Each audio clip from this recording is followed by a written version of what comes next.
மகிழ்ச்சி நிறை பாடலுடன் அவர் திரும்பும் வாருங்கள். ஆண்டவரை கடல் என்று உணருங்கள். அவரை நினைப்படுத்துவர். நாம்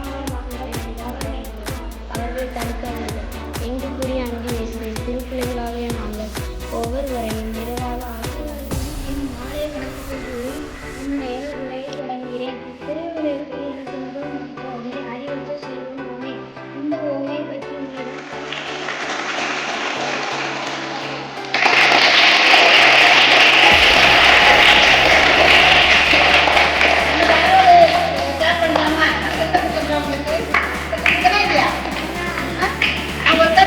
அதே போல செய்யணும். சரியா?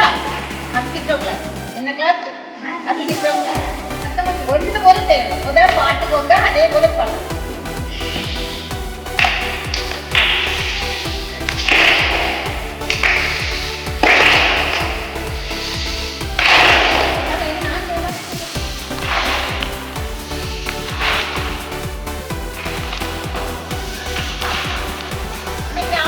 நமக்கு பரிசுறது யாரு?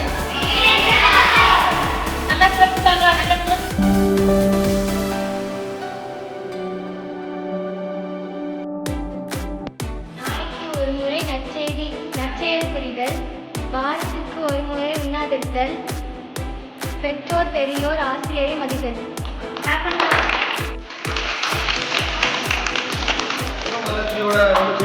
இருக்கீங்க அதுதானே இப்படிதானே இருக்கணும். இப்படிதானே இருக்கீங்க. சிரிச்சுக்கிட்டு ஜாலியா இருக்கும். இப்ப ஒரு 4 காரியம் படிச்சீங்க. என்னெல்லாம் உங்களை கூட சொல்லுங்க பாப்போம். 4